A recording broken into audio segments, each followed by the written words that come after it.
E aí, tudo bem? Hoje o nosso papo é sobre a literatura espanhola contemporânea. E para a gente não se perder nesse universo que é tão rico e diverso, a proposta aqui é criar uma espécie de mapa. Um guia mesmo para a gente navegar pelas vozes, pelos gêneros e pelas ideias que estão bombando na Espanha literária hoje em dia. Beleza. Então vamos lá, direto ao ponto com a pergunta que não quer calar. Afinal, quem são os gigantes da literatura espanhola hoje? Sabe, aqueles nomes que a gente precisa conhecer? Dos que vendem milhões de livros no mundo todo até aqueles mestres do estilo, a gente vai descobrir junto quem tá dando as cartas nesse cenário. Mas olha, a ideia aqui não é só jogar uma lista de nomes. Pensa nisso como um mapa de verdade. A gente vai explorar diferentes territórios, digamos assim. Tem a galera das grandes narrativas históricas, o pessoal dos mistérios mais sombrios, a turma da crítica social bem afiada e até uns autores que estão lá na fronteira experimentando com a ficção. Cada autor que a gente for ver é um ponto importante nesse nosso mapa. Então, para começar essa nossa viagem, a gente precisa de uns pontos de referência, né? Vamos começar com as figuras fundamentais, os verdadeiros pilares. São aqueles autores cujas obras não só marcaram as últimas décadas, mas que servem de base para quase tudo que veio depois. Olha só, aqui a gente tem 4 nomes que são simplesmente essenciais. Primeiro, Javier Marías. Que mestre do estilo, né? Uma prosa super elegante, que pega coisas do dia a dia e transforma em reflexões profundas. Depois, Antônio Munhoz Molina, que tem um trabalho incrível de resgate da memória histórica com uma precisão que impressiona. E claro, a saudosa Almudena Grandes, que foi a grande cronista da Guerra Civil Espanhola e de tudo que veio depois. E por fim, a Rosa Monteiro, que mistura psicologia com ficção científica de um jeito super humano, sabe? Ela imagina futuros que, na verdade, falam muito sobre o nosso agora. Enfim, eles são o nosso ponto de partida, a base do nosso mapa. Beleza, com a base estabelecida, vamos para o nosso primeiro território no mapa. E a gente começa por um que é super popular, o mundo dos romances históricos e aventura. É aqui que os autores nos carregam para viagens épicas, sabe? Pode ser para Roma antiga, ou para uma Barcelona cheia de mistério e com um ar meio gótico. E esse gênero é super diverso. Dá uma olhada. Tem o Arturo Pérez Reverte, com seu famoso Capitão Alatriste. Tem o fenômeno mundial Carlos Ruiz Zafón e A Sombra do Vento, que, nossa, quem não conhece? Mais recentemente, o Fernando Aramburu fez um trabalho incrível com Pátria, mergulhando de cabeça na história do conflito basco. E tem a Irene Valejo, que conseguiu uma coisa impressionante: transformar um ensaio sobre a história dos livros, O Infinito em um Junco, num best-seller absoluto. Sensacional, né?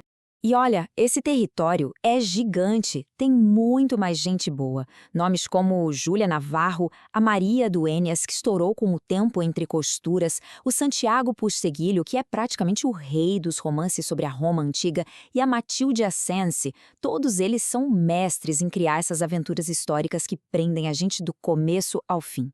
Ok, saindo um pouco das grandes batalhas históricas, nossa próxima parada no mapa leva a gente para um lugar mais sombrio, mais urbano. A gente vai entrar agora no mundo do romance policial e do mistério. E esse é um gênero que a Espanha pegou e reinventou. Deu uma cara totalmente nova e própria. E o mais legal aqui é ver como o gênero evoluiu. Pensa assim, de um lado a gente tem o Manuel Vázquez Montalbán, que é tipo o paizão do romance policial espanhol. Ele usava o crime como desculpa para fazer uma crítica social muito forte da Espanha depois do Franco. E do outro lado a gente tem a Dolores Redondo, que faz uma coisa completamente diferente.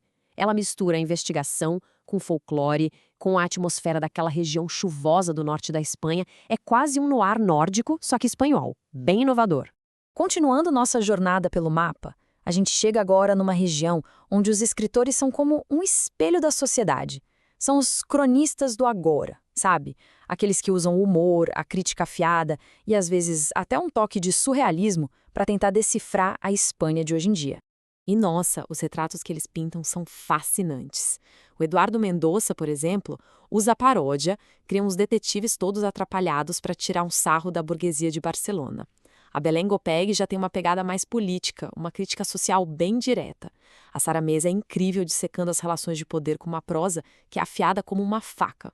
Já o Juan José Millás é um mestre de encontrar o surreal nas coisas mais banais do dia a dia. E aí o Vira Lindo, que consegue capturar a cultura popular com um humor que é só dela. Bom, a nossa última parada é lá na fronteira do mapa, na área mais experimental. Aqui é onde ficam os autores que não estão nem aí para as regras. Eles vivem desafiando a narrativa tradicional e se perguntando o tempo todo, afinal, o que é literatura? E para a gente entender bem essa galera, tem um conceito que é chave: metaliteratura. O que é isso? Falando de um jeito simples, é a literatura falando sobre ela mesma. São livros sobre livros, escritores escrevendo sobre o ato de escrever, é uma exploração da própria natureza da ficção. E quando o assunto é metaliteratura na Espanha, tem um nome que é o nome: Enrique Vila-Matas. A obra inteira dele é um grande jogo, super inteligente e fascinante, que brinca com os limites entre o que é ficção, o que é biografia e a própria história da literatura. Outro cara que explora muito bem essa fronteira é o Javier Cercas. Os livros dele visem jogando essa pergunta na nossa cara: onde termina o fato e onde começa a ficção? Ele mistura jornalismo, ensaio, ficção de um jeito que a gente fica o tempo todo se perguntando o que é verdade ali.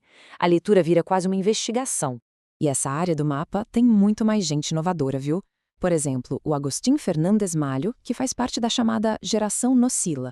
É um movimento que mistura literatura com pedaços de cultura pop e de publicidade, bem pós-moderno. Tem também o Rei Luriga, que conseguiu capturar o espírito da Geração X espanhola, e o Luís Landeiro, que muita gente vê como um herdeiro moderno do próprio Cervantes. Olha que moral. Tá, depois de tudo isso, a grande pergunta é: por onde começar, né? Bom, o nosso mapa aqui dá umas dicas. Primeiro, escolha o território que mais te chama a atenção: aventura, crime, crítica social. Depois, uma boa é começar por um clássico moderno daquela área, para ter uma base. E a partir daí, se joga. Explora as vozes mais novas que estão reinventando cada um desses gêneros. E com isso, a gente fecha o nosso mapa literário. Passamos pelos grandes pilares, pelos best-sellers de aventura, pelos mestres do mistério, até chegar nos autores mais experimentais. O mapa está traçado. Agora, a pergunta que fica é: desses todos mundos que a gente visitou hoje, qual vai ser a próxima viagem, a próxima leitura?